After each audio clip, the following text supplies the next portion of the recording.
Welcome back to Temeron's Tactics. This is AI War Fleet Command, Gameplay Tutorial, Part 15.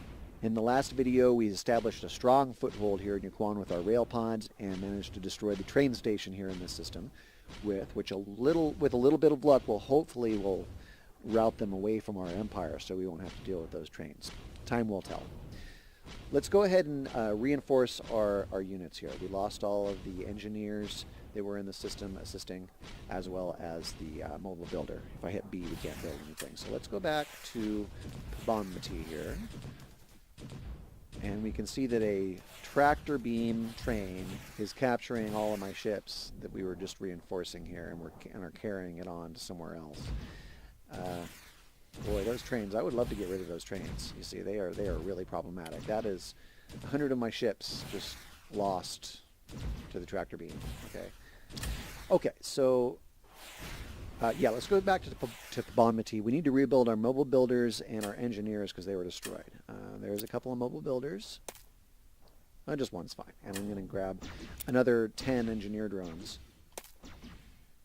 And I'm going to ask all of those ships just to go straight through the Yukon as soon as they're done. Now, there's a captive human settlement here, which is alive humans that are mining metal. Okay, we have one of those. We have something similar to that in our home world. This is another one of those living human settlements that mines metal. Okay, since they might be using stealth, I want to protect this, and that's where I'm going to want to put my base and protect that installation there. So I'm going to go ahead and go to support. Grab a force field generator and put it right next to that, and then let's go to turrets and put the non-cloaked tachyon beam emitter next to it as well. Then once those are built, we can build our base there eventually in the system. Okay. We want to corrupt the design for the cutlass here. Okay, the vorticular cutlass is like a melee ship. It's like a spinning saw blade that flies up and attacks ships. It can go through force fields. The computer can use it very well, and while I do like that ship, I would rather see the computer not use it against us than us also have it. It also makes a really irritating noise, and I don't want you guys to hear cha-ching, cha-ching, cha-ching throughout the rest of this video series every time I get into a combat. I suspect it would annoy you to death. So let's just hack that design backup server and corrupt it, okay? So I'm going to select my hacker, which is right here. I'm going to go for the design corruptor, which is going to cost us 30 of our 80 hacking, and I'm going to put it right behind our turrets right there. That's going to start that 5-minute counter, and our rail pods are simply going to annihilate those ships as soon as they spawn. Okay.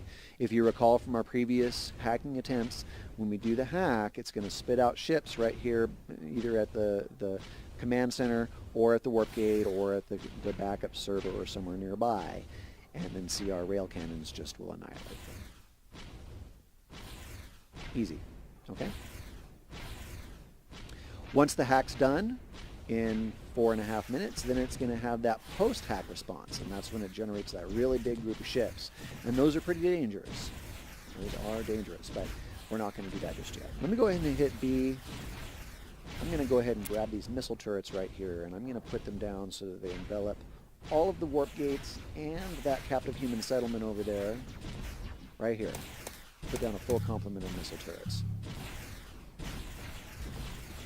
Those will take a little bit of fire from that wormhole guard post, but those things barely do any damage. It's no big deal. Once those turrets pop up, we'll probably just leave them there forever, and they'll just guard this system and that base and our warp gate here. Okay, that's a good spot for those turrets. If I hold down Z, they cover everything that could possibly need to be covered with, including right up next to where that hack is happening. And with 10 seconds left on the hack, our rail pods and those missile turrets have prevented us from incurring any losses from the hack. We'll see the post-hack response now as the server is destroyed and the design is corrupted for the cutlass. Never face those this game now, thank goodness. Quite a few post-hack ships coming out. The drones are going up to engage them and hopefully hold them in a position.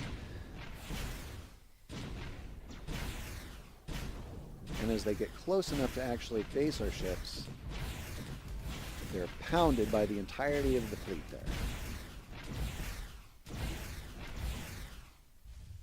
Success.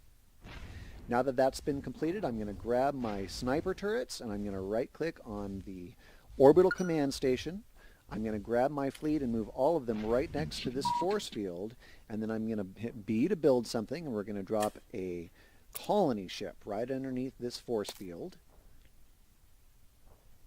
Should just take a few minutes to pop that out, a few moments.